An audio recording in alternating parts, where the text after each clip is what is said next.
Yo, what's going on, snipers, and welcome back to our Chicago Blackhawks franchise mode here in NHL 23. So in the last episode, we made some blockbuster trades, sending Patrick Kane to the Colorado Avalanche. We also got rid of Jonathan Toews and sent him to the Winnipeg Jets. And Max Domi we sent somewhere as well, but I can't remember honestly where I sent him. But we brought in quite a bit of young players and all that type of thing. We brought in Sam Girard first and foremost in that Colorado deal, which is pretty exciting considering he's already locked up for a number of seasons. Really like that one. We also did bring in a couple of prospects that are in the system, I believe, or maybe they're in the offense in the NHL, does it say? We brought in Oscar Olsen, also from Colorado, who should be something decent at some stage, so very excited to see what he could do. We also did bring in like a couple first-round picks in that deal and all that type of thing, so our team is definitely getting better just from that trade alone. We also did bring in Brad Lambert via trade. He's up to a 72 overall. We brought him in for Jonathan Toews straight up, so that was pretty exciting to get that. And then for Max Domi, I believe we got Connor Zary. So it must have been actually the Flames I sent him to. We got, Connor Zary. He's a 76. So we are building up that prospect pool to being a little bit better. I don't know how good Zary grows, but we got also, I think it was a second or third rounder in that trade. So it was a no-brainer for me just for Max Domi. So let's get into the first comment. So the first comment is from Pens Gaming 7. He says, I like the Kane trade, fair value into a realistic team. Toews wouldn't have much value, so I'm not sure if they could get Lambert, but I like that you traded him to Winnipeg. So yeah, at that trade though, like obviously it was kind of a bit iffy, but at first I was thinking maybe about trying to trade Toews for just some picks, but then I saw that Lambert was there around similar values, so I was like, might as well try and do that. But Toews' value is a little bit high in this game, so that's probably why. The next comment is from HockeyGuy88. He says, I'd take Pettersson with your pick. I'd also re-sign some of the older guys to bigger contracts so you don't have to worry as much about staying above the cap floor. Also, it looks like scoring is way too low. I'd have the sim engine scoring set to high if you don't already. Also, this is why I do my own roster editing. A lot of guys don't sim right if you don't modify them. Also, because there's no way the final is going to be Vancouver versus Montreal, which is true. Montreal won the Stanley Cup in year one, which makes no sense. Also, Vancouver facing them also doesn't make sense. So, but I do agree with signing guys to like veteran players to kind of just keep this team afloat in terms of the cap space, and then we could always trade them away if this team needs them traded, get some assets back for them. And then he also said to take Pettersson with our first pick. So let's take a look at Pettersson. He is a center sniper potentially, and yeah, he's probably going to be a good player. And that's probably what this team needs, is a good sniper. So we'll probably take him just because we don't really know anything about Fawcett. Goran, he's probably not that great either. He's a defenseman, but still, we don't really want a defenseman right out of the gate. So, because at the moment, Sam Girard's a really good defenseman. Seth Jones is good overall wise, that type of thing. So next comment is from Rain T and Roll. He says, if you could get Pettersson, then I think you should go for him. You could try re-signing some of your veteran players if you could get them for decent contracts. At least for the next couple of years, you will need some players with cap to make the salary floor, and they will be used for trade chips later on, which makes sense. It's almost like the same thing as Hawks fan was saying. And then, of course, if you could get good younger players that will be around when you get good in 3 or 4 years, then you don't need them anymore. So yeah, that makes sense. Basically, we will replace those veterans with younger players at some stage. So basically, guys like, I think Andreas Athanasiou, will definitely keep him around because he could be some solid trade bait for us this next coming season. And the final comment is from Yo-Yo What's Up 101. He says, I would take Pettersson, a great sniper that could do great things for this franchise. In a second round, I would really take the elite potential goalie. This team needs another Corey Crawford and would be a great addition to the team. So there was an elite goalie, I guess. Did I remember about that? I don't think I did. Let's take a look. Which goalie is it? Oh, yeah, Matthew Addison. Yeah, we'll definitely take this guy's second round. Give us at least a good goaltending prospect to build around, and hopefully he's a pretty decent growth type of player. Like, he's probably going to be like a 50 overall, my guess. Or maybe even a little bit higher than that, maybe 55. But he hopefully should get a lot of growth and be a good goaltending prospect for us. Like, we don't want him to get to just like a 79 or 78. If he could get up to like an 84 or something like that, that'd be pretty nice. So that type of thing. But anyways, those were the comments I got in the last episode. So let's get into this draft and resign stage and pretty much keep the roster as much as possible together.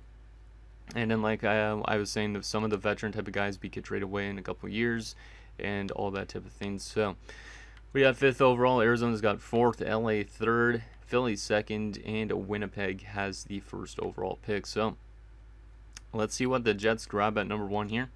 They're going to grab, obviously, Connor Bedard, not a surprise. So there is Connor Bedard, now a member of the Winnipeg Jets.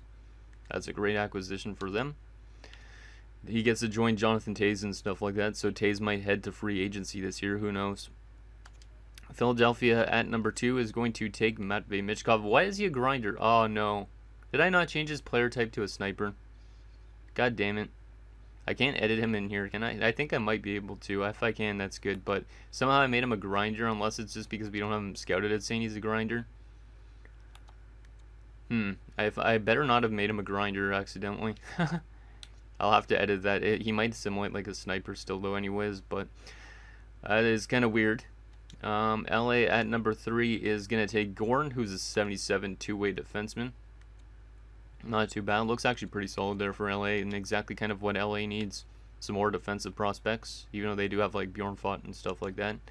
Arizona at number 3 is going to take Fawcett, who's a 79 two-way forward. So there you go. And now our pick, we're going to take Pettersson. Since he didn't go earlier, our scouts have him ranked at number 3, so he might honestly be one of the better players in this draft. Let's see what Ville Pettersson is like, or Peterson, one of the two. He is an 80 overall two-way forward, so he's not a sniper, unfortunately, but he is 80 overall, and he does have X factors as well. Quick pick is his zone ability, no contest, shutdown, elite edges, ice pack, and yoink. So a very defensive-minded forward, but still, that's going to be really good because this guy should be a Selke candidate year in and year out, as long as he continues to get growth in the face-off department and all that type of thing. But he can intercept pucks. He's good at battling for pucks. He's good at rush defending. He's good at like skating, good at shot blocking, good at defensive stick lifts. Like this guy might be like a Pavel Datsyuk, to be honest. That'd be pretty nice if that was the case. So there is our first pick of this franchise mode. We do actually have multiple first rounders. I forgot about that because of the fact that the Chicago Blackhawks made that trade with Tampa Bay. So we actually have 2 first round picks. 2 more first round picks because we got one from Colorado as well in the trade, and we also have one for next year. But we have a lot of picks in this year's draft. So let's get to our next first rounder. I didn't want to try and trade for this pick. I mean, I could try and trade for another pick, but I'm not going to do it. Let's go. Actually, I could try and move up if there's anything interesting, because if we have 24 and 30, we might be able to move up a couple spots if there's something interesting that's a little bit earlier. I don't think I can move up to 14, but if I can, Haltonen would be interesting. I'm going to try and move up to 14, see if we could do that. The Rangers actually do want to trade the pick as well, so let's see if we could swing a deal to move up a couple spots. Because why not? We'll give them 2 first round picks. That might actually be able to get it done already. Give them 24 and 30 and we get 14. And you guys got to give me a second round pick for... Actually, you don't have a second rounder for that long? Are you kidding me? Wow. I don't know why I didn't have a second rounder for that long. They don't have an extra third rounder either. We'll take a third for for 2025. How about that? That should work. 2 first rounders and we literally move up like 10 spots. Let's see if that works. That's accepted. Perfect. So we move up to 14 in the draft, and hopefully that guy is still there, because now we're going to get another pretty solid prospect in for this team, and I think that's a good move for this team, because I feel like late first round we probably would have got stuck with like a top 6 forward or a top 9 forward. But this time around we get to move up and get some good prospects in potentially. So let's continue to go through this a little bit slower so we can get to our next pick. So there's Dvorsky going to Pittsburgh. Allen there. Lindstein. I don't even know who a lot of these guys are. Some of them are probably real. At least the ones with pictures.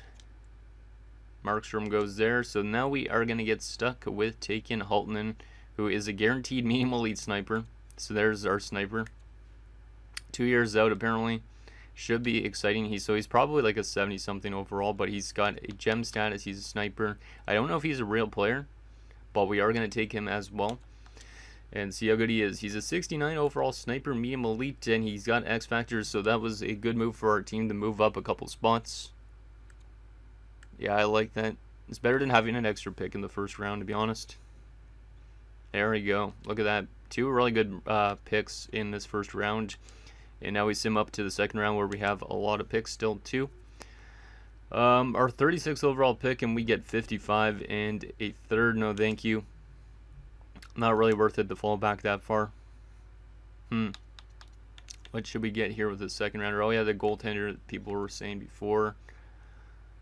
Do we have a pick around 51 that's closer? Or should we take him here? Let's see what we got for draft picks. We do have another second rounder that's right around the goaltending spot. So we'll rate tell our second round pick that we got from Tampa to get that other goalie. And we'll grab something else here. Like maybe Goddard. Yeah, we'll probably go with Garrett Goddard here because I don't like going with real players always. It looks like our scouts didn't do the best job. Reese Fisher actually might be interesting too, though. Low top 6 power forward and Kapitanov. This guy actually looks pretty good. There's a gem low lead potentially guy in Tulipov who has got a weakness in character, but he's a gem. He's supposed to go later on as well. So let's take Tulipov here, and then we'll take Addison with the next pick. So Vyacheslav Tulipov, welcome aboard. And he's a 65 low top 6, so not low lead unfortunately, but could end up being something decent for us at some stage. Since he's a second rounder, I feel like he will develop, but you never know. Oh, our next pick is at 56. We might actually be able to get that goaltender now. We might not be able to get that goaltender now. Yeah, he just literally went right before us. Damn you, Minnesota. But I don't really know if this guy's going to be that good or not. 48 overall. It's a bit of a low overall. Might take him like 10 years to develop. But yeah, so we don't get the goaltender unfortunately, but I decided to go with the forward prospect instead, so hopefully that was the right call. What else could we go with here? Nemesnikov. Is this guy related to Vladislav Nemesnikov? The rest of his draft class we know like barely anything. Volkov could be interesting for a top 9, so you know what, we're going to take Volkov here. 63 overall playmaker. That's not bad either, I guess. We're getting some good prospects in, I think. I like kind of our what we're bringing in. Sucks that we have so much picks in this draft, though, because it's not really a great one, at least scouting-wise. Might go with a defenseman here in Coco. Taro Coco. Yeah, let's go with Coco, I think, unless Minkinen is better. Which I don't think so. Let's go with Taro Coco. It's a cool name, too. And he's a medium top 6, so at least it's somewhat okay potential. So there's our next pick. How much more picks do we got in this draft? How much more picks? Because honestly, this draft class has not been that great. Other than the first round, we got still 4 more picks. Okay, that's not too bad. I don't want to try and trade for a pick, goddammit. I don't know why this game is slow sometimes. Let's send to our 82nd overall pick. And I guess we should just go with a goaltender like Scott Ratzlav. Yeah, we'll go with this guy. Why not? He might be a medium starter. I don't know. Yeah, he's a medium starter. So there at least is a goaltending prospect as well to add with Drew Comesso. So there you go. Maybe he'll develop. Maybe he won't. Our next pick at number 100. Let's see if we can find ourselves a steal here. Medium backup. Maybe we go with another goalie. This guy has got pretty good ratings, it looks like, for a backup. So he's probably going to be like a 65 overall backup. But let's take another goalie. Why not? Just give ourselves some other options. 60 overall medium backup as I was expecting. We'll see if this guy gets some good development. Maybe he'll become an AHL goalie at some point. Next pick here, 132. And then we should have one more pick left, I think, which is a 7th rounder. Yeah, this draft class is pretty terrible, looks like. We might just have to take a random guess. Let's take a random guess on Albert Beach. Why not? 7th D, goddamn. That's pretty bad for a 5th round pick. Yikes. And our last pick of the draft here in the 7th round. Can we find a steal? Maybe a low lead sniper, but he's supposed to go way undrafted. Chubarov. Let's go with Chubarov. Why not? He's a low top 6. That's not too bad. I don't think he's going to pan out really, but still that's a decent pick, I guess, for a 7th rounder, considering what was available. So there is our first draft, and we managed to pick up 2 really good players in medium elite status, Pettersson and Hultinen. I don't remember if they're from the same team in Finland as well, but still some really good picks there. Then we got Tulipov, Volkov, Koko, Ratslav, Mikkelsen, Beach, and Chubarov. So a lot of random prospects, but at least some of those guys should make the NHL team at some point. Let's get to the resign stage and get this done with, and then we'll take a look at some pending free agents, the trading block, and then that'll be it for this episode. So, resign stage wise, who do we got to resign again? RFA wise, let's get Kurashev maybe locked up. I honestly feel like giving a Kurashev like an 8-year deal because he's my thumbnail guy. Like, would I be crazy to do that? Probably. What does Caleb Jones want? Not really much either. 8 years at 1.8 for Caleb Jones, and I'm joking. I could do a 2-year deal just to keep us like right around the cap. So let's try and knock this down a little bit to like 1.4 for 2. And the rest of these guys, Bonet wants a 2-year 2-way deal, so that's fine with me. Mitchell wants a 1-way deal. You know, that's actually not bad. We'll just give him what he wants. But yeah, we're going to try and get as much players back as possible just because of the cap situation. And then we're going to have to sign some players to some big money, probably in free agency, just to make sure we're actually at the cap floor. Like, we won't sign the best players, but we'll give like some players way more money than they actually need. Or we'll trade for some players that need more money.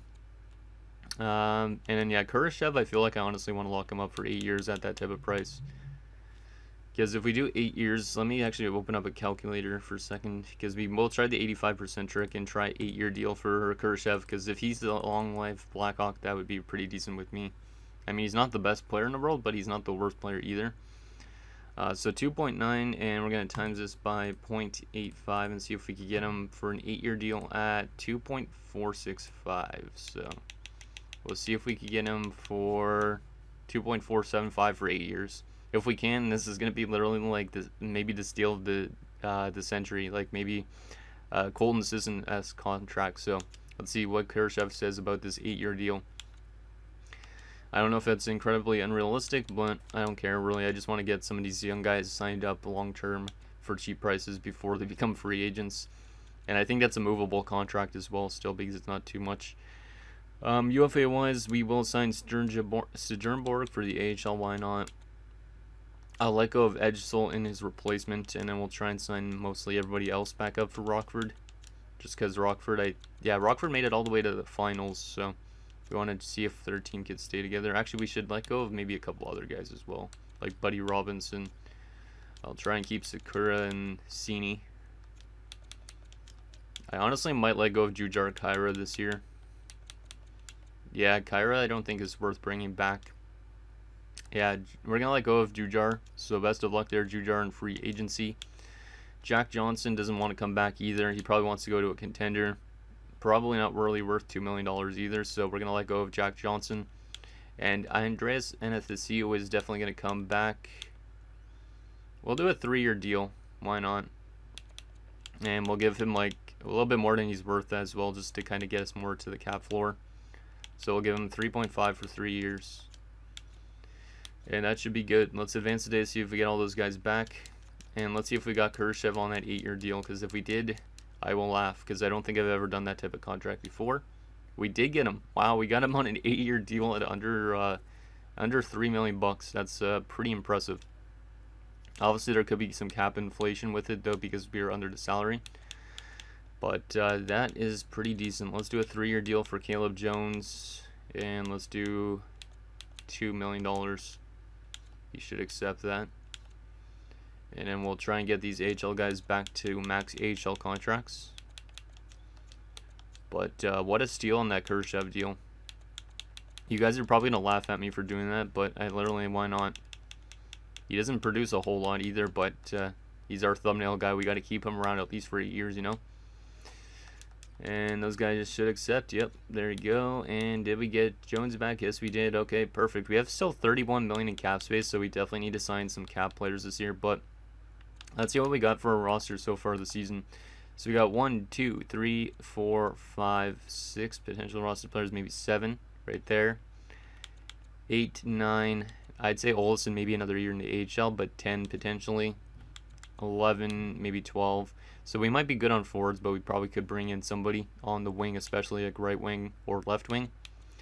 Defensively, we got 1, 2, 3, 4, 5, and 6, and 7 with Regula. That's not bad. We might not need to add much defensively, to be honest. Goaltending wise, we got Mrazek, we got Soderblom, and then Kometso's jumping up quite a bit. We should sign some of our unsigned guys, I guess, as well. So let's get those signed, because Pettersson should be in the NHL this season, technically. Frank Nazar, we will not give him his ELC just yet until he gets to the AHL. Holtman, I could give him a contract to as well for the AHL, because that's going to be a stacked AHL team, so he should produce down there. The rest of these guys I'm not going to give contracts to just yet, I think. I will sign Mikkelsen as one of our goalies in the AHL, just so Kometso has a backup goaltender. And that will give us 3 more prospects in. Perfect. Okay, so we actually don't have a lot of contract room as well, so we might actually have to make a trade, but we'll see what happens. Reichel and stuff are losing morale because we just signed Pettersson to his ELC, which is kind of weird. But just because they have the same type of role. Let's send him to free agency and see what is available in terms of all players. And then we'll take a look at the trading block as well if we want to make a potential trade, because we can make some potential trades this offseason. So center-wise, the best centers available, Bergeron and O'Reilly, so 2 Selke candidates, also Bo Horvat's there too. Jonathan Toews is headed to free agency, so he was not re-signed by his hometown team. Max Domi also wasn't re-signed by the Calgary Flames. Interesting. I wonder if Patrick Kane's headed to free agency, because if he is, then we might have just fleeced the team. Wow, Michael McLeod's headed to free agency, huh? I would sign Michael McLeod if I didn't have that guy we just drafted. But interesting. It's not a bad young player. Is that Cody Glass's UFA as well? No, he's an RFA. Okay. I was going to say if Cody Glass is a UFA as well, that's another good young player. Or okay young player.